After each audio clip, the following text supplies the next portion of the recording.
In 1984, Police Academy hit theaters. Critics hated it, but audiences couldn't get enough. A gang of misfit cadets, led by Steve Guttenberg and Kim Cattrall, turned chaos into comedy gold. A year later, Police Academy 2. Their first assignment took the laughs to the streets as the new cops faced crime, mayhem, and the wild Scullions gang.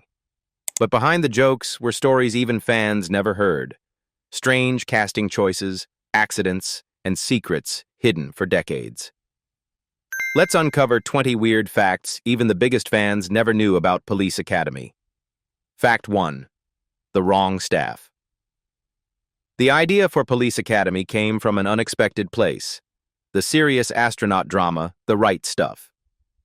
While filming in San Francisco, producer Paul Maslansky noticed a group of police cadets who looked completely unfit for duty.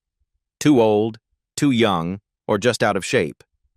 When he asked about them, he learned the city was experimenting with accepting almost anyone into the academy, though most would be washed out later. That sparked an idea. What if they didn't get washed out?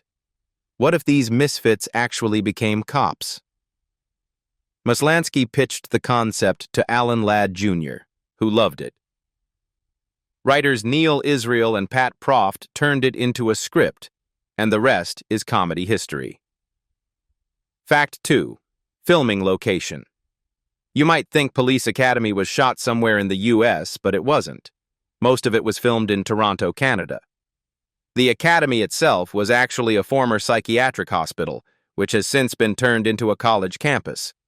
And get this, just 2 years later, Canada released its own Police Academy knockoff called Recruits, 1986, a wacky comedy about misfit cops that didn't even try to hide how much it copied the original. Fact 3. The director wanted humor over sass. Police Academy took a surprising turn when TV creator Hugh Wilson, WKRP in Cincinnati, was chosen to direct. But when he read the script, he thought it was too vulgar. More shock than humor.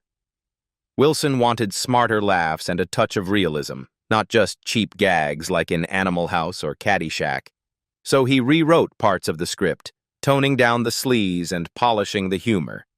Some wild scenes had to stay, but Wilson made them look more stylish.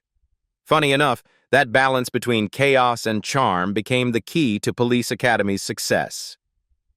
Fact 4. One character was added at the last minute. Larvell Jones, the guy who made all those insane sound effects, wasn't even in the original Police Academy script. Actor Michael Winslow's talent for mouth-made sound effects blew everyone away after a casting director saw his live act. They immediately pushed to add him to the film, and it changed everything. Winslow's improvisations became legendary, even getting spoofed in The Simpsons, and later echoed in Spaceballs. Fact 5. Movie poster intrigue. In the 80s, Drew Struzan was the movie poster legend. The artist behind Indiana Jones, Back to the Future, E.T., and yes, Police Academy. His artwork perfectly captured the film's goofy chaos, showing the cadets in all their quirky glory. But in some countries, the poster got a strange twist.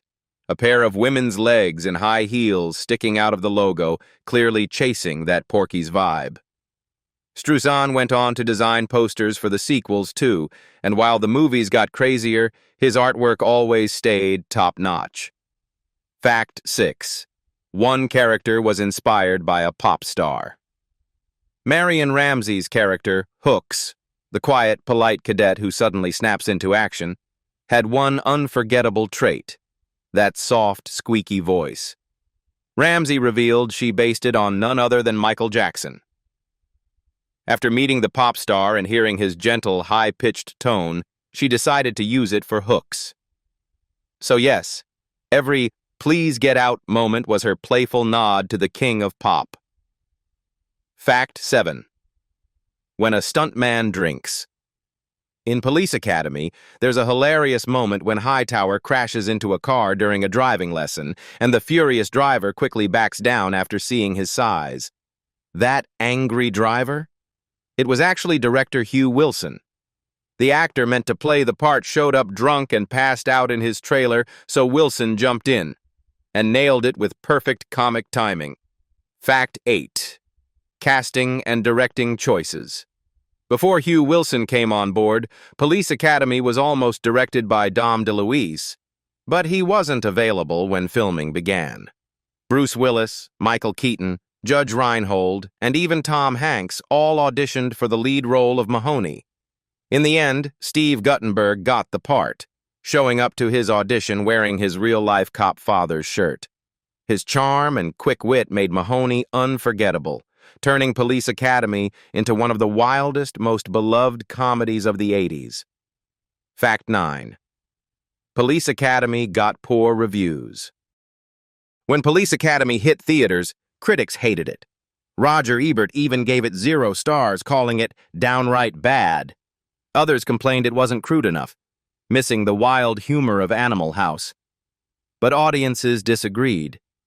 The film opened at #1 and made nearly $50 million, becoming a global hit, especially in West Germany. Despite the critics, Police Academy spawned 7 sequels, a cartoon, action figures, and even a short-lived TV show. Love it or not, the original remains a comedy classic fans still salute today. Fact 10. Music scored by a famed comedy composer. That triumphant Police Academy theme, bold, proud, and hilariously out of place, is instantly recognizable. It perfectly mocks the idea of heroic cops while the cadets stumble through chaos. The score was composed by Robert Folk, a master of comedy music who also worked on Bachelor Party, Loaded Weapon, and Ace Ventura, When Nature Calls. It's one of the most unforgettable comedy themes of the 80s, and it still makes you smile the second it plays. Fact 11. An academy with a bigger budget. After the first Police Academy made over $149 million on a tiny $4.5 million budget, the studio rushed a sequel into production. This time, filming moved from Toronto to Los Angeles, bumping the cost up to $7.5 million. Producer Paul Maslansky said filming in LA was pricey, with location fees and parking costs piling up. Add in cast pay raises, Bubba Smith even joked he earned more from Police Academy 2 than from his football career. And the budget soared. Fact 12. Settling a dispute. While Police Academy 2 reunited the original cast and added new faces, things behind the scenes got tense. The returning actors felt sidelined as newcomers, especially Bobcat Goldthwait, got more screen time. Even Bubba Smith complained about having too few lines. The tension grew so bad that production was briefly shut down, and a mediator had to step in to calm everyone down. Thankfully, peace was restored, and filming continued, though not without a few bruised egos. Fact 13. Casting possibilities. It's wild to think Bill Paxton almost joined Police Academy 2. He auditioned to play the wacky gang leader Zed, but turned it down after learning it required signing on for multiple sequels, then went on to Aliens instead. The role ultimately went to Bobcat Goldthwait, whose wild voice made it unforgettable. And here's another surprise. A young Jerry Seinfeld auditioned for Proctor but bombed it. The part went to Lance Kinsey instead, after Seinfeld himself told him, "The role's still open." Fact 14. The original director was replaced. Hugh Wilson, who directed the first Police Academy, didn't return for the sequel. He went off to make Rustler's Rhapsody instead, taking actor G.W. Bailey with him. Initially, Saturday Night Live producer James Signorelli was hired to direct Police Academy 2, but his version was deemed too edgy, so he was replaced by Jerry Paris, known for Happy Days. Paris captured the goofy spirit of the original, though fans still wonder what that too edgy version might have looked like. Fact 15. Steve Guttenberg nearly didn't return. Most of the original cast came back for Police Academy 2, but Steve Guttenberg almost didn't. He felt the script wasn't strong enough to match the first film. Producer Paul Maslansky eventually convinced him after some rewrites improved the story. Guttenberg agreed, and Mahoney was back. He stayed for parts 3 and 4 before moving on to 3 Men and a Baby. And honestly, who could blame him? Fact 16. The script repulsed one of the original actors. While Steve Guttenberg eventually agreed to return, Donovan Scott, who played Leslie Barbara, did not. After reading a scene where his character eats cat poop, Scott was disgusted and walked away from the project. Learning that original director Hugh Wilson wasn't coming back sealed the deal. His absence led to the creation of a new character, Vinny, played by Peter Van Norden. And thankfully, no cat poop involved. Fact 17. Police Academy 2 was a hit, despite its reputation. Released in March 1985, Police Academy 2 pulled in $115 million on a $7.5 million budget.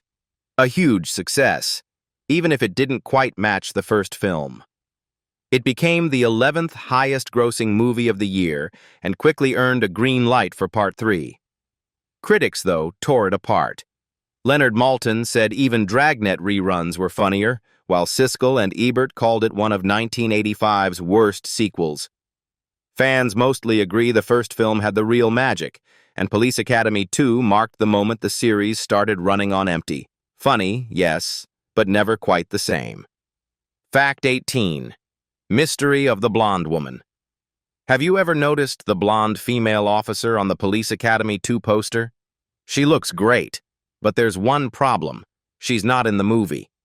According to IMDb, the mystery woman was added as a joke by the producers. Some fans think she was meant to be Callahan, but actress Leslie Easterbrook skipped the sequel due to pregnancy.